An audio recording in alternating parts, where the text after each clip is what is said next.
जय श्री राम बंधुओं, आप सभी का स्वागत है आज के हनुमान कथा में। आज भाग नंबर 26 है। तो सबसे पहले हनुमान जी की हम पूजा कर लेते हैं, उनसे आशीर्वाद लेते, आज का वीडियो चालू करने की परमिशन मांगते। आज के वीडियो में रामचरितमानस जो है ना, उसके बारे में क्या कहा गया है, उसके अंदर में क्या विशेषता है, यह आपको पता चलेगा। आज का वीडियो बहुत ही सुंदर है। ठीक है, क्या कहते गोस्वामी जी? राम ही सुमरिए गाइए राम ही। क्या कहते हैं? राम ही सुमरिए गाइए राम ही। श्री रामचरितमानस का सारा तत्व भी राम नाम ही है। इसका रामचरितमानस का तत्व राम नाम है। आपने यह घटना सुनी होगी, गोस्वामी जी ने जब ग्रंथ पूरा कर दिया, रामचरितमानस जब पूरा कर दिया, तो पूरे रामचरित्र में हर चौपाई मंत्र है। रामचरितमानस के अंदर में जितने भी चौपाई है, उसमें से हर एक चौपाई क्या है? मंत्र है। एक आचार्य कहते हैं कि पूरे रामचरितमानस में केवल 14 चौपाइयों में ही राम नाम नहीं है। रामचरितमानस के अंदर में जितनी भी चौपाई है ना, उसमें से सिर्फ 14 चौपाइयां ऐसे हैं जिसमें राम नाम नहीं है। बाकी संपूर्ण चौपाइयां राम मंत्र से अभिमंत्रित है। तो रामचरितमानस के अंदर में जितनी भी चौपाइयां है, उसमें से सिर्फ 14 चौपाइयां आप निकाल दो, तो बची हुई जितनी भी चौपाइयां है वह राम मंत्र से अभिमंत्रित है। आपको रामचरितमानस अभिमंत्रित करने की जरूरत नहीं है, मंत्रित करने की जरूरत नहीं किसी चौपाइयों को। वो अपने आप में ही पहले से ही गोस्वामी जी ने अभिमंत्रित करके रखी है। हमको सिर्फ क्या कहना है? गाना है, बोलना है उन चौपाइयों को। एक चौपाई ऐसी है जो आपने भी सुनी होंगी, एक चौपाई है जो आपने भी सुनी होंगी और हम सब पर लागू होती है। हम सब पर चौपाई लागू होती है। झूठ ही लेना, झूठ ही देना, झूठ ही भोजन, झूठ चबेना। क्या है चौपाई? झूठ ही लेना, झूठ ही देना, झूठ ही भोजन, झूठ चबेना। इसमें कहीं राम नाम नहीं है। यह इसलिए हमें मालूम है क्योंकि यह हमसे मेल खाती है। यह चौपाई हमें क्यों मालूम है? झूठ ही लेना, झूठ ही देना, झूठ ही भोजन, झूठ चबेना, क्योंकि यह चौपाई हमसे मेल खाती है। हम इसी में डूबे हैं, तो हमें अपने मतलब की चौपाई मिल गई। हम तो इसी में डूबे ना, हम तो यही खोज रहे ना, इसीलिए हमको अपने मतलब की चौपाई मिल गई। तो रामचरितमानस का जो सार तत्व है वह श्री राम नाम है। रामचरितमानस का तत्व क्या है, जो सार तत्व क्या है? राम नाम है। काशी में जब ग्रंथ लेकर गोस्वामी जी आए, तो काशी के विद्वत परिषद ने प्रश्न कर दिया, बाबा यह ग्रंथ लेकर घूम रहे हैं, तुम्हारे इस ग्रंथ में क्या है? क्या बोलते विद्वान लोग? क्या बोलते काशी के बाबा को? बाबा यह ग्रंथ लेकर आप घूम रहे हो, इस ग्रंथ में ऐसा क्या है, इसमें क्या रखा है? तब गोस्वामी जी ने कहा, इसमें मेरे प्रभु का मधुर नाम रखा है। क्या सुंदर उत्तर दिया। जब गोस्वामी जी काशी गए, तो काशी के जो विद्वान लोग थे, क्या पूछते गोस्वामी जी को, बाबा यह ग्रंथ लेकर क्यों घूम रहे हो? क्या है इस ग्रंथ में? क्या कोई खजीना है इस ग्रंथ के अंदर में? कोई नक्शा है खजीना का? क्या कहते गोस्वामी जी इसके ऊपर में? गोस्वामी जी ने कहा, मेरे प्रभु का मधुर नाम रखा इस ग्रंथ के अंदर में, कोई खजीना नहीं है। मेरे प्रभु का नाम है जो किसी खजीने से कम नहीं है। एही मह रघुपति नाम उदारा, अति पावन पुराण श्रुति सहारा। गोस्वामी जी ने कहा, इसमें मेरे प्रभु श्री राम जी का नाम रखा हुआ है, इसमें रघुपति का उदार नाम है। और कैसा है? अति पावन है। समस्त वेद शास्त्र और पुराणों का जो सार है, जो निचोड़ है, जो रस है, जो अमृत है, वह श्री राम नाम इसमें विराजमान है। क्या कहते गोस्वामी जी? ये जो किताब मेरे हाथ में आप देख रहे हो, इसमें रघुपति का नाम, रघुपति का उदार नाम है। वह नाम कैसा है? अति पावन है। और समस्त वेद शास्त्र और पुराणों का जो सार है, जो निचोड़ है, जो रस है, जो अमृत है, वह श्री राम नाम इस किताब के अंदर में विराजित है, विराजमान है। विद्वान लोग कहते हैं, अच्छा यह राम नाम वेद शास्त्र पुराणों का निचोड़ है क्या? इसकी महिमा भी बड़ी पुरानी है क्या? फिर विद्वत परिषद ने पूछा, महिमा क्या है इसकी? आपके राम नाम की महिमा क्या है? गोस्वामी जी महिमा सुनाते, मंगल भवन अमंगल हारी। यह लाइन हर घर में बोली जाती है ना, मंगल भवन अमंगल हारी। बोलते क्या नहीं बोलते आप? यह मंगल भवन और अमंगल हारी है। महिमा क्या बताते? यह मंगल भवन और अमंगल हारी है। इसका प्रमाण क्या है? इसका कोई प्रमाण है?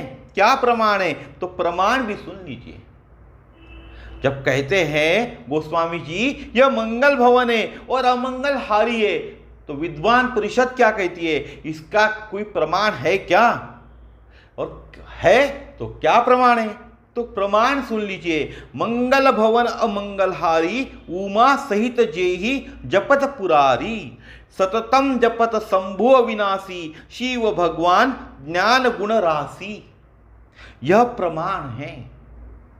काशी के विश्वनाथ भगवान स्वयं काशी में बैठकर इसी नाम के बल से सबको मुक्ति प्रदान करते हैं। प्रमाण क्या है? काशी के विश्वनाथ भगवान स्वयं काशी में बैठकर इसी नाम के बल से सबको मुक्ति प्रदान करते हैं। यह क्या है? राम नाम का प्रमाण है। महामंत्र जोई जपत महेशु, काशी मुक्ति हेतु उपदेशु। भगवान सबके कान में राम नाम के मंत्र की ही दीक्षा देते हैं। भगवान यानी कौन? महादेव। उसको मुक्ति प्रदान करते। तो यही काल ही काल केवल हरि नाम, इसके लिए कोई विधि नहीं, कोई विधान नहीं, एक ही विधि है कि इसे नित्य सुमिरन करो। यह जो कलिकाल है ना, इसमें इस हरि नाम को लेने की कोई विधि नहीं है, कोई विधान भी नहीं है, एक ही विधि है, इसे नित्य सुमिरन करो।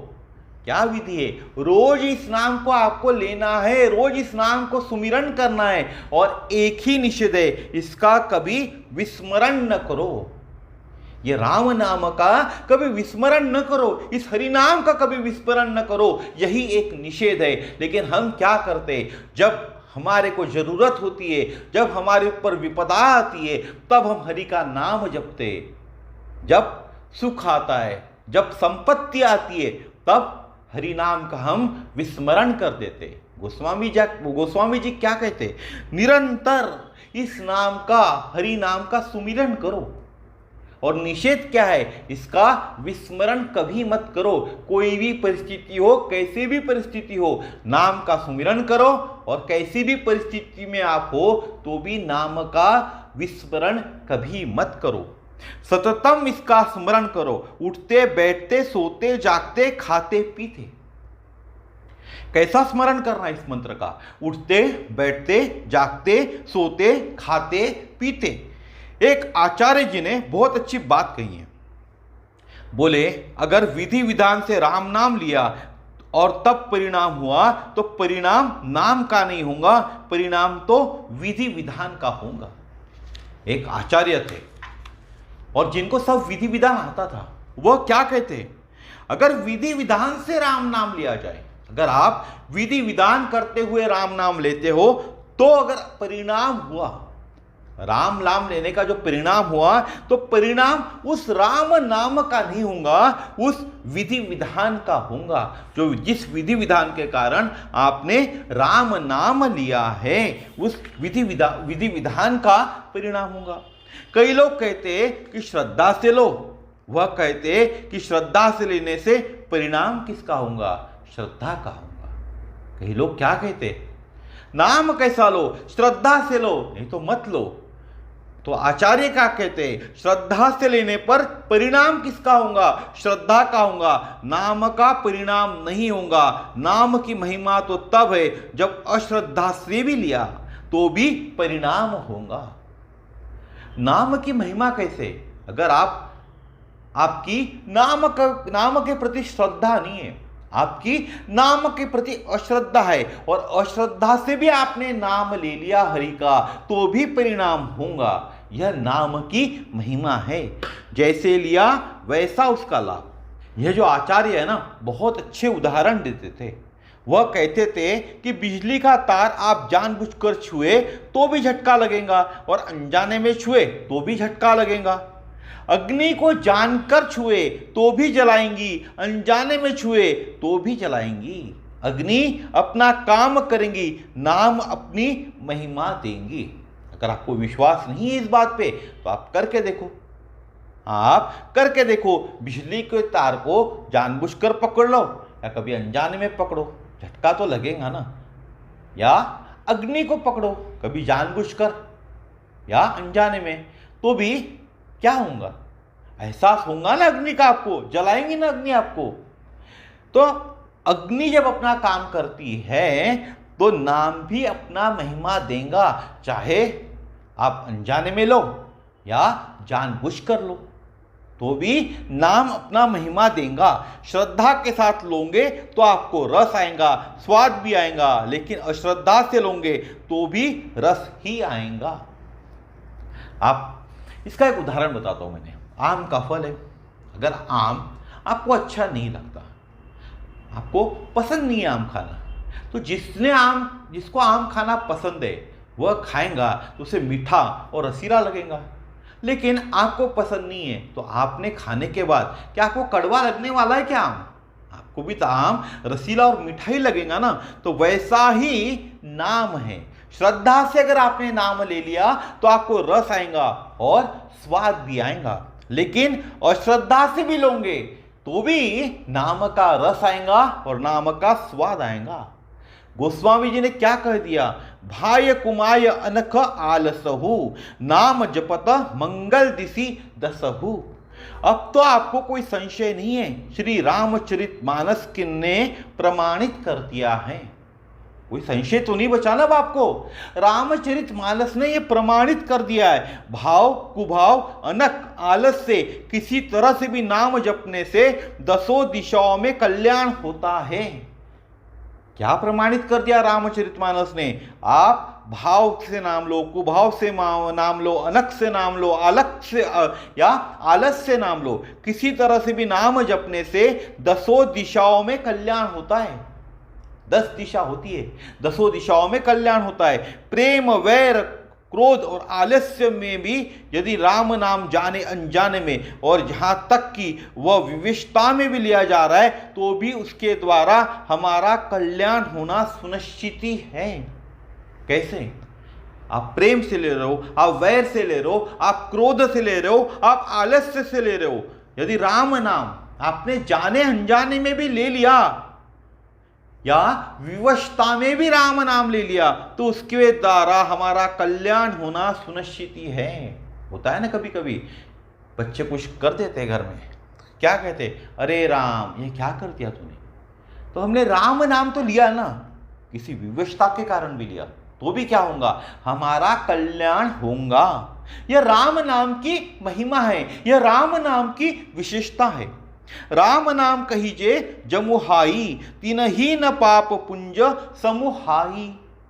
हमारे द्वारा जम्हाई लेने में भी यदि मुख से राम राम निकलता है तो हमारे पापों के ढेर के सामने से उठकर चले जाते हैं। हम राम नाम ले रहे, राम राम कह रहे, हमको जम्हाई आ रही है, अगर मुख से जम्हाई निकल रही है और वहीं से राम राम नाम भी निकल रहा है, तो हमारा पापों का जो ढेर होता है हमारे सामने, वो उठकर चले जाता है, क्योंकि हमारे जम्हाई के अंदर भी राम राम नाम उनको सुनाई पड़ता है। सादर सुमिरन जेनर करही, यह तो बहुत बड़ी बात है। कोई विधि नहीं, कोई विधान नहीं, एक ही विधि है, एक ही विधान है। जैसे हनुमान चालीसा के साथ गोस्वामी जी ने कोई विधि विधान ही नहीं दिया। राम नाम लेने का कोई विधि नहीं है, कोई विधान नहीं है, एक ही विधि है, एक ही विधान है। जैसे चाहो वैसे नाम लो, जैसे चाहो वैसे नाम जपो। यही विधान है। और हनुमान चालीसा के साथ गोस्वामी जी ने कोई विधि विधान भी नहीं दिया। आज हम हनुमान चालीसा पर एक वीडियो देखने वाले और हनुमान चालीसा का पठन करने का तरीका भी देखने वाले। जो यह पढ़े हनुमान चालीसा होए सिद्धि साखी गौरी सा। क्या कहते गोस्वामी जी? जो यह पढ़े हनुमान चालीसा होए सिद्धि साखी गौरी सा। हनुमान चालीसा जो पढ़े, जैसे पढ़े, कोई नियम नहीं कि आसन पर बैठकर ही पढ़ना चाहिए, रीढ़ की हड्डी सीधे करके ही पढ़ना चाहिए, पद्मासन लगाकर ही पढ़ना चाहिए। जो पढ़े, जैसे पढ़े, जहां पढ़े, उसे फल तो मिलेगा ही। भगवान शिव इसके साक्षी बैठे हुए हैं। क्या बोलते भगवान शिव? मैं हूं ना। आप का काम क्या है? सिर्फ हनुमान चालीसा बोलना, हनुमान चालीसा पढ़ना। जब शंकर जी शाबर मंत्रों का भी फल प्रदान कर सकते, तो यह तो एक सिद्ध संत का सिद्ध मंत्र है। कौन सा मंत्र? हनुमान चालीसा। इसका तो फल अवश्य मिलेगा। हम भोजन करते मन से करेंगे तो भी पेट भरेगा, कुमन से करेंगे तो भी पेट भरेगा। मन तो करें, मन से करोगे तो भी शरीर में रक्त बनेगा, बेमन से करोगे तो भी रक्त बनेगा। क्या होता है, कभी कभी हम भोजन करते, हमारे को गुस्सा आया हुआ रहता है, तब हम क्या करते? मन से भोजन नहीं करते, कुमन से भोजन करते, तो भी हमारा पेट भरता है ना। क्या ऐसा होता है कि हमने आज कुमन से भोजन किया तो हमारा पेट नहीं भरेगा? पेट भरा तो शरीर के अंदर रक्त भी बनेगा। चाहे आप मन से खाओ तो भी रक्त बनेगा, कुमन से खाओ, कुमन से अगर आपने खाना खाया तो भी रक्त बनेगा। मन से स्वाद से करोगे तो रस आएगा। अगर मन से भोजन करोगे, मन से आने एक इच्छा है अभी भोजन करने की आपकी, तो क्या आएगा आपको भोजन के अंदर में? स्वाद आएगा, रस आएगा, भोजन की रुचि बढ़ेगी, भोजन करने का आनंद मिलेगा, आपका मन प्रसन्न होगा और आपको खुशी भी होगी। और वही बेमन से करोगे तो भी वही चीज होंगी और कुछ अलग नहीं होने वाला आपको। ऐसे ही भगवान का भजन भी है। किसी आचार्य ने नाम महिमा में बहुत अच्छी चीजें लिखी है, पढ़ते हम लोग। 2 बार द्वारिका त्रिवेणी जाए 3 बार, 2 बार द्वारका त्रिवेणी जाए 3 बार, 4 बार काशी में गंगहू नहाए ते, 5 बार जाए, 6 बार नैमिषार, 7 बार पुष्कर में सज्जन कराए थे। रामनाथ जगन्नाथ बद्री केदारनाथ, 10 अश्वमेघ कोटि बार बार किए थे। जेते फल होई सकल तीर्थन स्नान किए, तेते फल होई एक राम नाम गाए थे। एक राम नाम गाना है, कहीं जाने की जरूरत नहीं। जितने भी तीर्थ है ना, सभी तीर्थों का जो पुण्य मिलेगा सिर्फ राम नाम गाने से ही मिल जाएगा। शुभ अशुभ भाव से, कुभाव से, अनक से, आलस्य से, जैसे हो वैसे नाम का गायन करें। नाम का गायन कैसे करना है आपको? आपके मन में शुभ भाव हो, अशुभ भाव हो, कुभाव हो, अनक हो, आलस्य हो, जैसे भी हो, राम का आपको गायन करना है। राम का यानी राम नाम का गायन करना है। नाम का सुमिरन करे, इसकी एक ही विधि है, सततम स्मरण करे। क्या विधि है? सततम स्मरण करे, एक ही निषेध है। यह विधि है, इसका भूल से भी विस्मरण न हो जाए। यह क्या है? यह निषेध है। विधि क्या है? एक ही विधि है, सततम स्मरण करे। और इसका भूल से भी सततम स्मरण करना, बार बार हमेशा सुमिरन करना, इसका क्या न हो जाए? विस्मरण न हो जाए। यही क्या है इसका? यही निषेध है। विस्मरण हुआ तो मरण ही बचाए और कुछ बचा ही नहीं। अगर राम नाम लेने का आपको विस्मरण हो जाता है तो क्या बचता है? सिर्फ मरण बचता है। कोई विधि निषेध नहीं है, जैसा हनुमान चालीसा के लिए लिखा है। जैसा हनुमान चालीसा के लिए लिखा है कि हनुमान चालीसा लेने में भी कोई विधि विधान नहीं है। जो यह पढ़े हनुमान चालीसा होए सिद्धि साखी गौरी सा। जो यह पढ़े हनुमान चालीसा होए सिद्धि साखी गौरी सा। महाराष्ट्र में एक संत हो गए, संत एकनाथ जी महाराज। महाराष्ट्र के बहुत बड़े संत थे।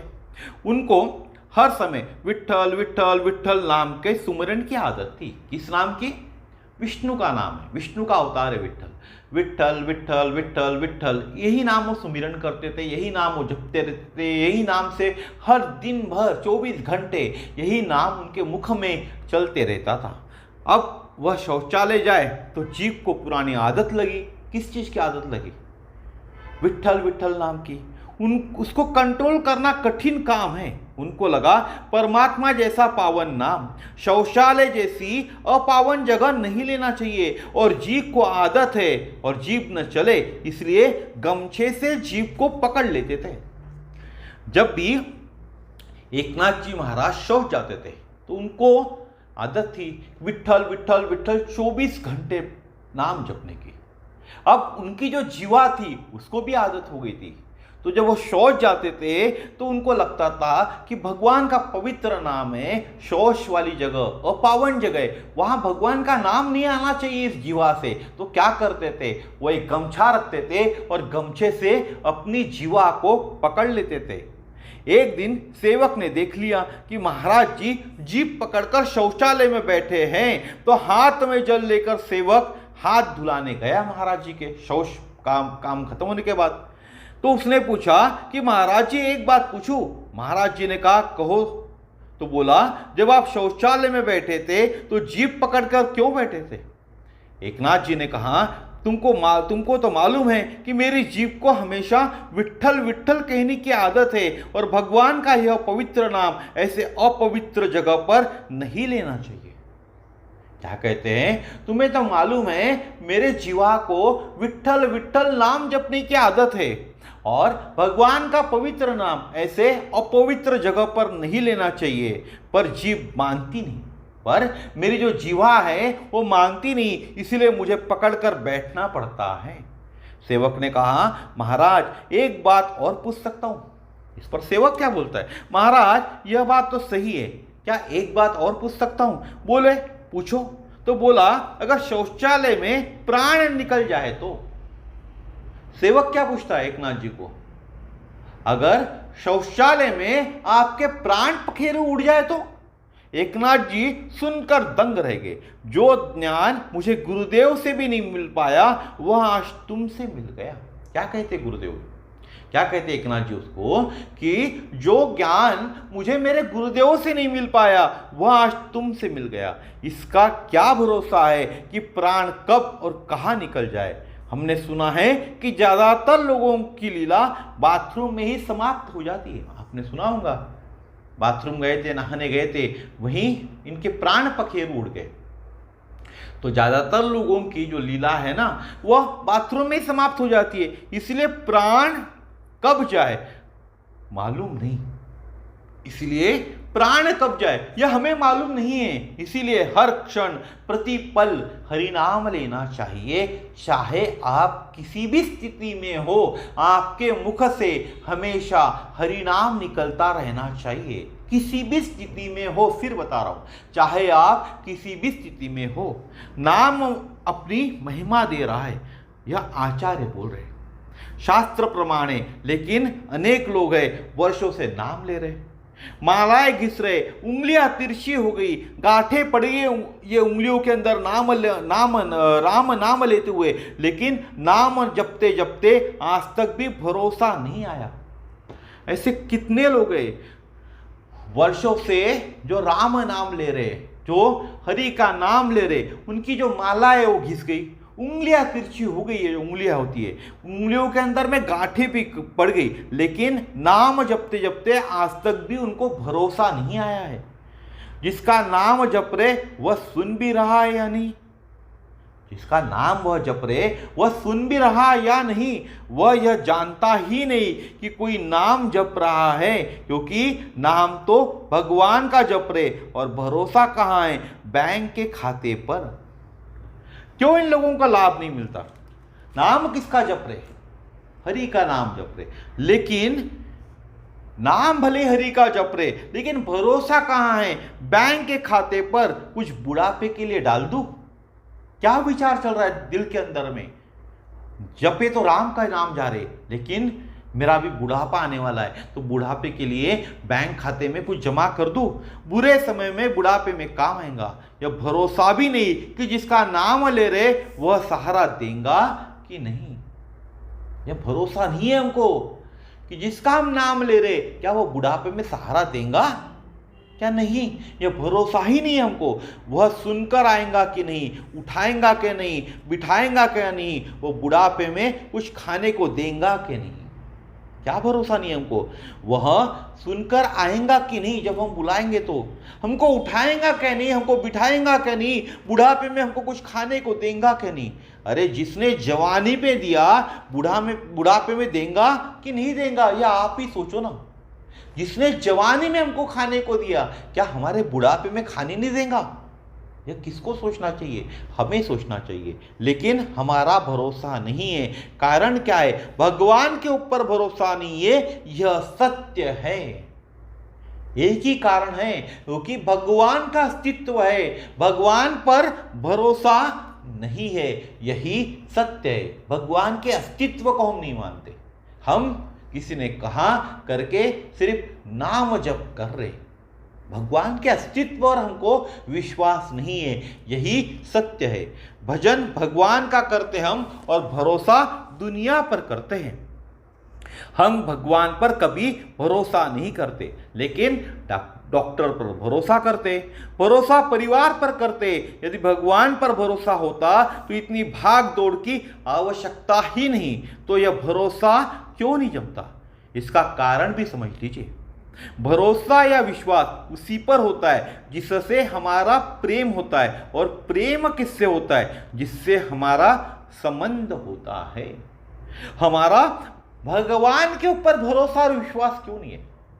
बहुत से लोग होंगे इस दुनिया के अंदर में, और है भी, जिनका विश्वास और भरोसा कन्हैया के ऊपर है, कृष्ण के ऊपर है। क्यों है, क्यों है? क्योंकि भरोसा या विश्वास उसी पर होता है जिससे हमारा प्रेम होता है। तो ऐसे जो लोग हैं जो कृष्ण पर विश्वास करते, उनका भरोसा और विश्वास उसी पर है करके उनको कृष्ण से प्रेम है। और प्रेम किससे होता है, जिससे हमारा संबंध होता है। तो उनका संबंध भी है कृष्ण से, उनको मालूम है कृष्ण उनकी मदद करने आएगा। लेकिन हम जिस हरि का नाम जपते उस पर हमको विश्वास भी नहीं और हमको हमारे संबंध भी नहीं।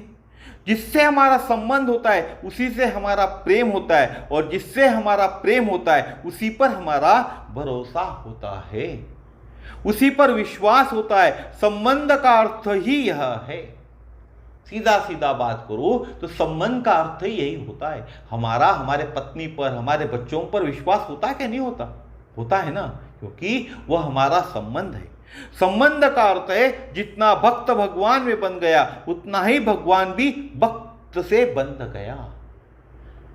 भगवान के साथ संबंध का अर्थ क्या है?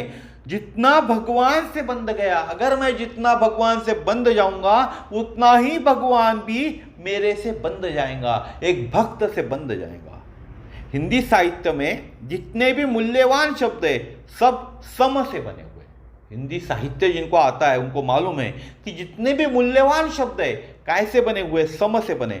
संबंध, समधि, समाधि, संबंधी, संभोग, संबोधि, सम्यक, समता, समानता, समाचार आदि अर्थपूर्ण शब्द है, सब सम से ही बने हैं। भक्त और भगवान एक साथ बंधे और उसी भरोसे के आधार पर हम अपने बेटे को विदेश भेज देते हैं। भक्त और भगवान कैसे एक साथ बंधे हैं? भक्त भी बंधा हुआ है और भगवान भी बंधे हुए। भक्त नहीं तो भगवान नहीं, भगवान नहीं तो भक्त नहीं, सीधी बात है। कैसे बंधे हुए, क्यों बंधे हुए? भक्त है तो भगवान है, भगवान है तो भक्त है। और उसी भरोसे के आधार पर हम अपने बेटे को भी कहां भेज देते? विदेश भेज देते कि जाओ, हमारे संबंधी वहां रहते हैं। और जब संबंध नहीं होता तो पड़ोसी पर भी हमारा भरोसा नहीं होता। जिससे हमको प्रेम होता है उसकी हमको याद करनी नहीं पड़ती, उसकी याद आती है। याद आती ही नहीं बल्कि उसकी याद भी सताती है। उसका एक अलग प्रकार का दर्द रहता है। दूसरा अर्थ भी बताता हूं। सताना माने जो सतत आती है। याद सताना है नहीं, सतत याद आना, सतत आती है, बुलानी नहीं पड़ती, उस याद को बुलाना नहीं पड़ता, हमेशा आती रहती है। जैसे पड़ोसी के लड़के को याद करने के लिए हमको सिर भी खुजलाने पड़ते। पड़ोस में कौन लड़का रहता है, उसका नाम क्या है, यह याद करने के लिए कभी कभी हमको हमारे ये मस्तिष्क के ऊपर में, सर के ऊपर में जोर डालना पड़ता है, और कान भी कुदेरने पड़ते। कान कुदेरने क्यों पड़ते हैं, हमको नहीं पता चला तो हम हमारे लड़के को पूछेंगे और किसी को घर में पूछेंगे कि फला फला जो हमारे बाजू में रहता है उसका नाम क्या है। तब पड़ोसी का बेटा याद आता है और अपने लड़के की यादें दिन रात रुलाती है। और अपना खुद का लड़का होगा तो उसकी यादें कैसी होती है, दिन रात रुलाती है, दिन रात सताती है। हर त्योहार बेटे की याद में रुलाता है।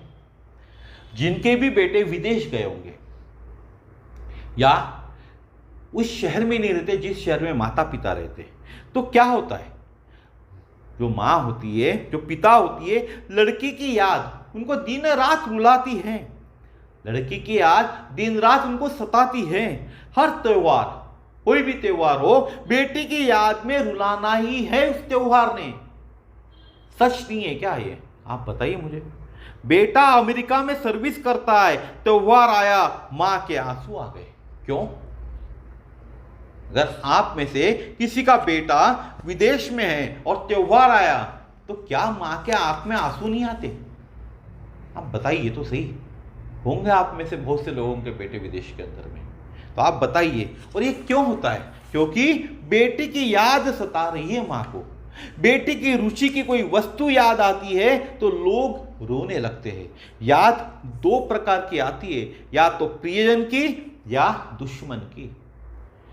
इस जीवन के अंदर में हमें याद दो प्रकार की आती है। एक आती है प्रियजन की, दूसरी आती दुश्मन की। प्रियजन की याद आती है तो मन मिठास आनंद से भर जाता है, और दुश्मन की याद आती है तो मन कड़वा हो जाता है, कसेला हो जाता है। जब भी हमारे प्रियजन की याद हमको आएंगी तो मन कैसा होगा, मिठास से भर जाएगा, आनंद से भर जाएगा। और जब दुश्मन की याद आती है तो मन कड़वा हो जाता है, कसेला हो जाता है, और उस दुश्मन के बारे में हमारे घर वालों से हम बातचीत करने बैठते हैं, उसके बारे में निगेटिव बातें करते, नकारात्मक बातें करना शुरू कर देते।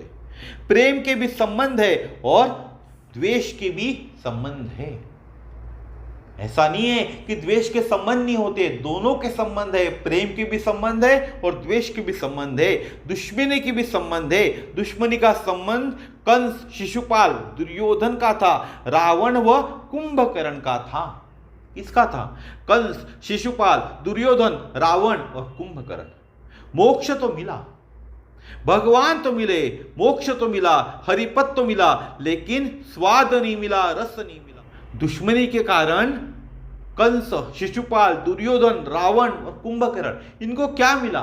मोक्ष तो मिला इनको, भगवान तो मिले, हरिपद तो मिला, लेकिन उसका स्वाद नहीं चख पाए, उसका रस नहीं मिला। क्यों नहीं मिला? क्योंकि यह इनकी दुश्मनी थी। भक्तों को भी रस मिलता है, जो भक्त होते उनको रस मिलता है, पद तो मिलता है, साथ साथ पद पर परम पद भी मिलता है। जो भक्त होते उनको क्या मिलता है? उनको रस भी मिलता है, पद भी मिलता है, साथ साथ परम पद भी मिलता है। तो भगवान से प्रेम का संबंध होना चाहिए, तब देह काम करता है। जब यह भगवान, प्रभु श्री राम या विष्णु या महादेव, जिनसे भी आपके प्रेम के संबंध है, तब देह काम करता है, तभी यह देह आपका काम करेगा। और याद भीतर सताती है। देह कैसा काम करेगा? जब आपका प्रेम संबंध राम से हो जाएगा ना, तब यह देह अपना काम शुरू करेगा, और आपको मन के अंदर भीतर में प्रभु श्री राम की याद सताएंगी। याद तो दिल में आती है और देह संसार का व्यवहार करता है।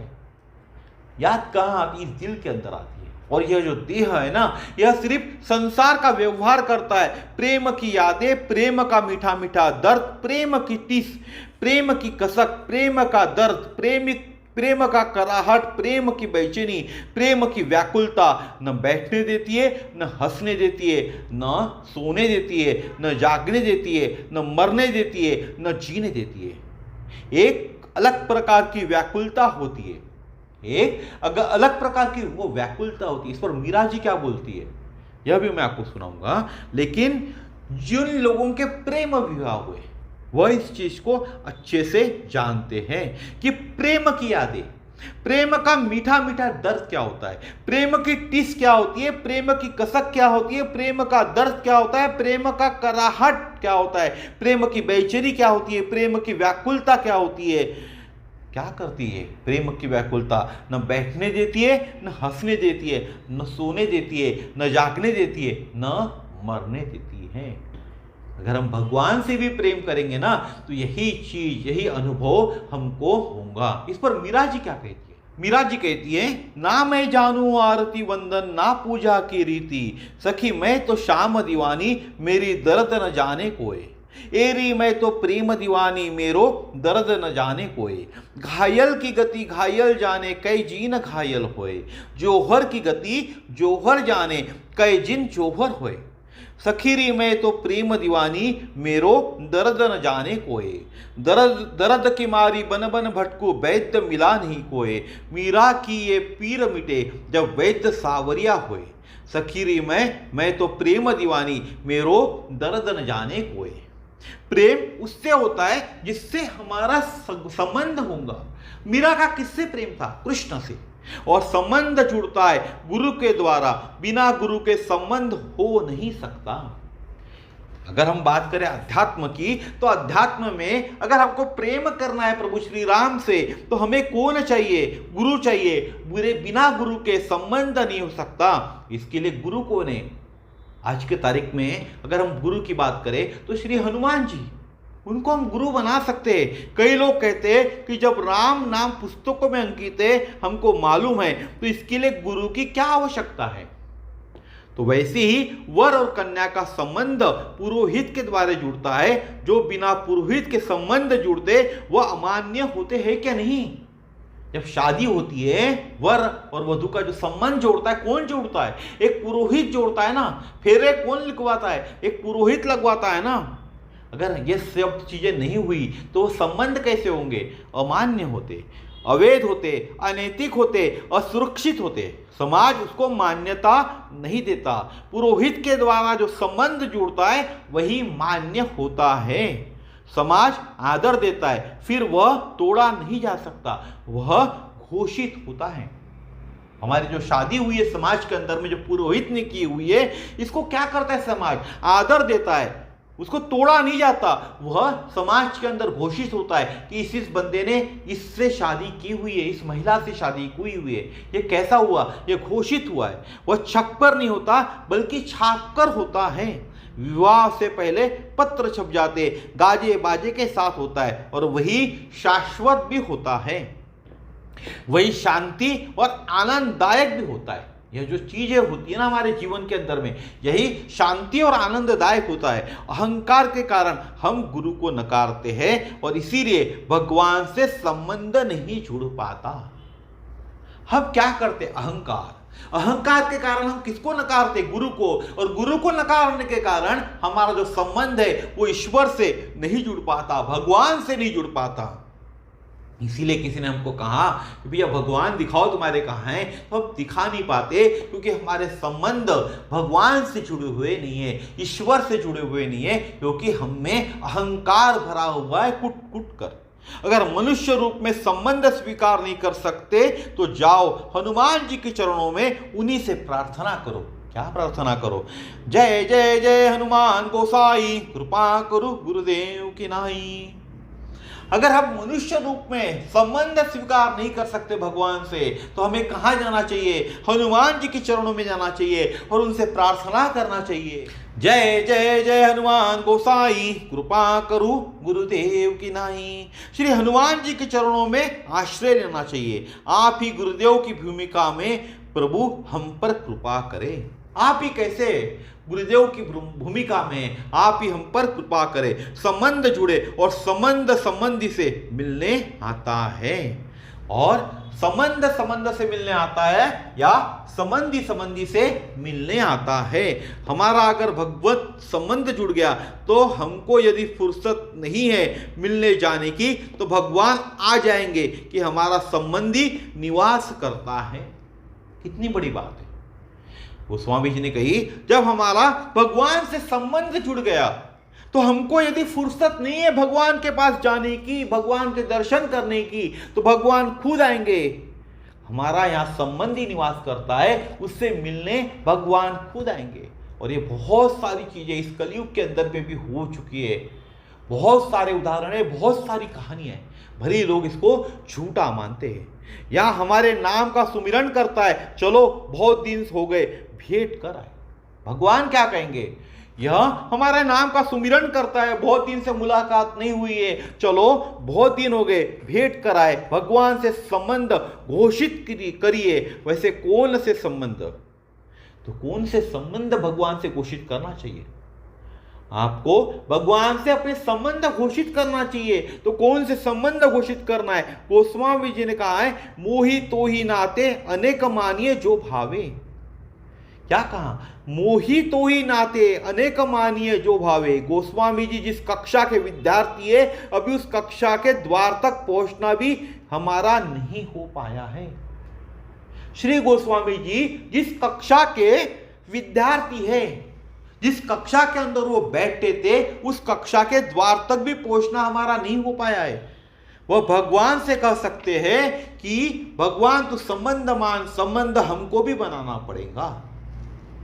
गोस्वामी जी कह सकते हैं भगवान से, तू संबंध मान, संबंध हमको भी बनाना पड़ेगा। कौन सा बना है संबंध? बहुत है, लेकिन जिसमें सर्वाधिक शुद्धता वह है भगवान हमारे स्वामी है, हम सेवक है, दास भाव।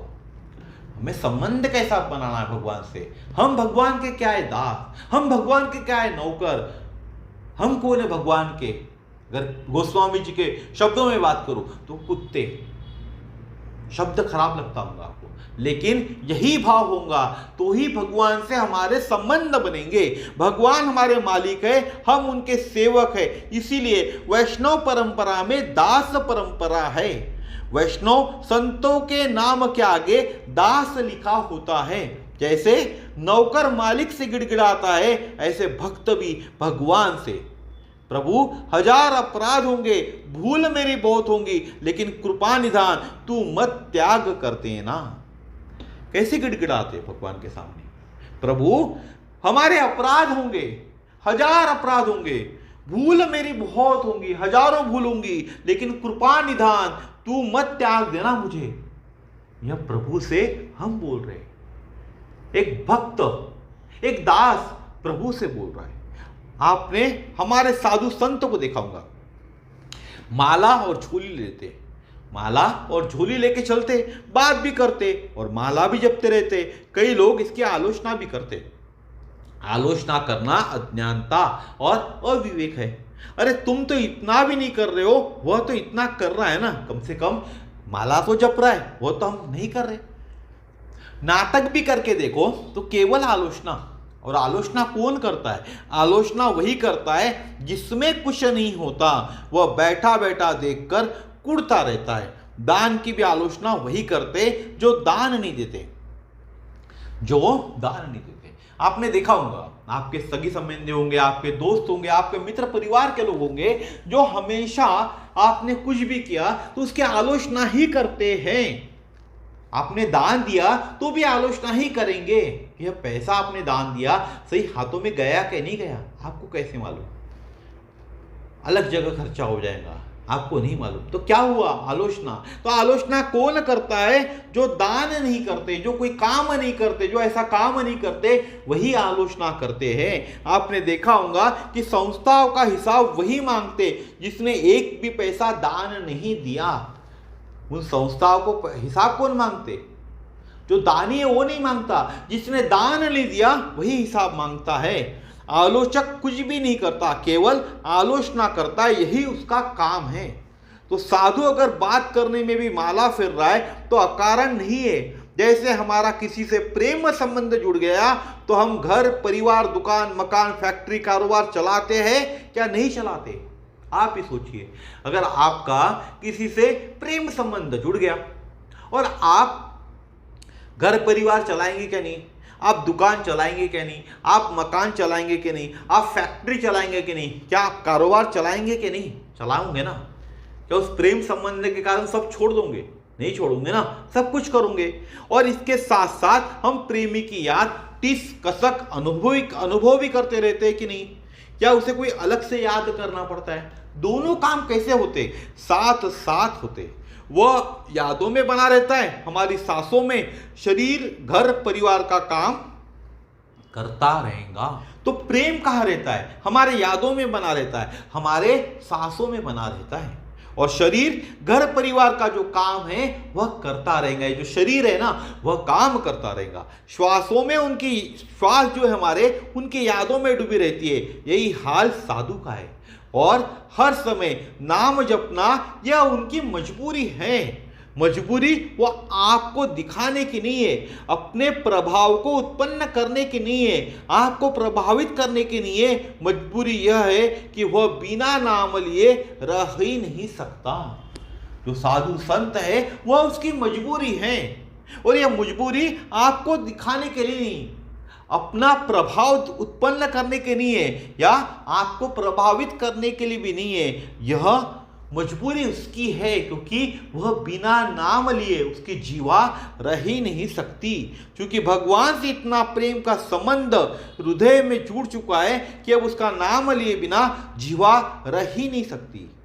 तुम बिना रहा न जाए, यह स्थिति उनकी हो चुकी है, उन साधुओं की। तुम बिन रहा न जाए, तेरे बिना रहे तो रहे कैसे, यह स्थिति उन साधुओं की हो चुकी है। उन साधुओं के लिए क्या संभव नहीं है? बिना हरिनाम के रहना, बिना हरिनाम गुनगुनाए रहना उन साधु लोगों को संभव नहीं है। जैसा आपने देखा होगा, कोई भौरा है और फूल की कली खिली है। भौरे की मजबूरी है गुनगुनाना। क्या गुनगुनाता है? गुन गुन गुन गुन गुन करके उस कली के पीछे आगे पीछे घूमता है ना भौरा, वो भौरे की मजबूरी है। ऐसे ही हृदय में भगवत भक्ति का पुष्प खिला तो साधु की जीवा भी मजबूरी बनती है। क्या? किसके लिए?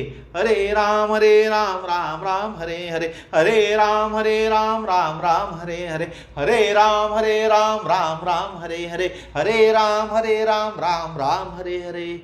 यह जीवा की मजबूरी बनती है। जीवा यह हमेशा बोलती रहती है। क्या बोलती रहती है? हरे राम राम राम हरे हरे। तो जो लेना पड़े वह मजबूरी है, और जो चलता रहता है वह मजबूती है।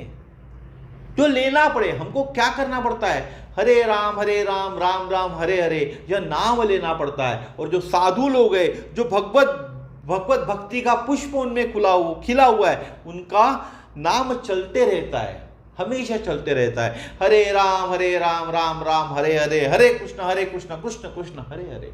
यह नाम सुमिरन करते रहते, जो रोके से भी रुके नहीं। जैसे कई संत को हमने देखा कि जैसे कोई मशीन लगी है, उनके ओठ ऐसे हिलते रहते थे। बहुत सारे संत ऐसे हैं कि उनमें कोई मशीन लगी हुई है, वैसे उनके ओठ हमेशा हिलते रहते, क्योंकि जीवन भर संबंध जुड़ा है। जब नाम रुक नहीं सकता, जैसे सोते जागते उठते बैठते सिर्फ क्या करते? प्रभु का नाम।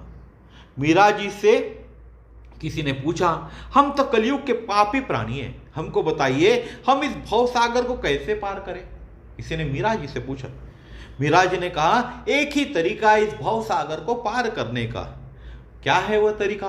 बोली, खूब नाचो और खूब गाओ। क्या करो? खूब नाचो और खूब गाओ।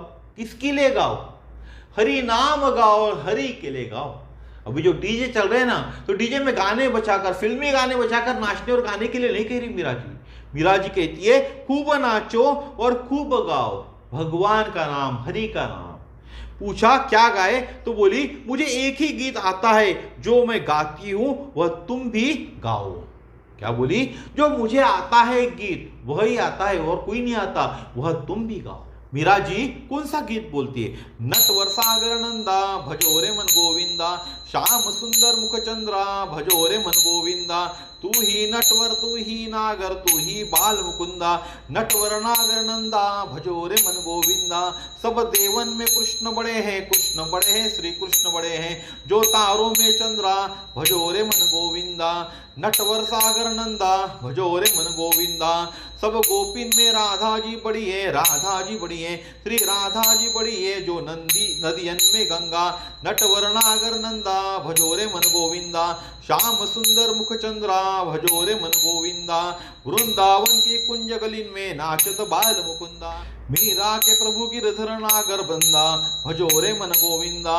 छूटत जम के फंदा भजो रे मन गोविंदा। नटवर नागर नंदा भजो रे मन गोविंदा। कलि युग केवल नाम आधारा, सुमरी सुमरी नर उतर ही पारा। यह गीत मीरा जी गाती है। भवसागर को पार करना है तो कोई आश्चर्य की बात नहीं है। जिनकी जीवा पर हरि नाम है उनके लिए कोई अचरज नहीं है। प्रभु मुद्रिका मेली मुखमाई, जलती लांदी गए अचरज नाही। प्रभु मुद्रिका मेली मुखमाई, जलती लांदी गए अचरज नाही। तो इस जीवा पे क्या नाम होना चाहिए? हरे राम राम राम हरे हरे, हरे कृष्ण कृष्ण कृष्ण हरे हरे, हरे राम राम हरे हरे, हरे कृष्ण कृष्ण कृष्ण हरे हरे। यही नाम का सुमिरन 24 घंटे हर क्षण हर पल किसी भी अवस्था में इस जीवा से चलते रहना चाहिए। तो आज का वीडियो यहीं समाप्त करते। सबसे पहले आरती कर लेते। आरती मंगलकारी की, पवन सुत बलिधारी की, गले में तुलसी की माला, बजाए मृदंग करताला, हृदय में दशरथ के लाला, भाले पे तिलक, अनोखी झलक, कथा की ललक, मधुर छवि जन हितकारी की, पवन सुत बलिधारी की। आरती मंगलकारी की, पवन सुत बलिधारी की, जगत के दुर्लभ चित्ते का, कृपा से देते सभी नवाज। नाम से भागत भूत पिशाच, राम के दूत अंजन के पूत, बड़े मजबूत, कठिन कलिकल मल्हारी की, पवन सुत बलिधारी की। आरती मंगलकारी की, पवन सुत बलिधारी की। साधु संतन के रखवारे, सभी भक्तन के अति प्यारे, विराजत राघव के द्वारे, श्री मंगल करण सकल भय हरण, मुदित मन करण, राम की आज्ञाकारी की, पवन सुत बलिहारी की। आरती मंगलकारी की, पवन सुत बलिहारी की। आरती सब जन मिल गावे, कृपा तब हनुमत की पावे, दया निधि नाम सकल गुण धाम, ज्ञान की खान, अष्ट सिद्धि नवधिकारी की, पवन सुत बलिहारी की। आरती मंगलकारी की, पवन सुत बलिहारी की। बोलिए श्री हनुमान जी महाराज की जय, श्री गुरुदेव भगवान की जय। हरे राम राम राम हरे हरे, हरे कृष्ण कृष्ण कृष्ण हरे हरे, हरे राम राम राम हरे हरे, हरे कृष्ण कृष्ण कृष्ण हरे हरे।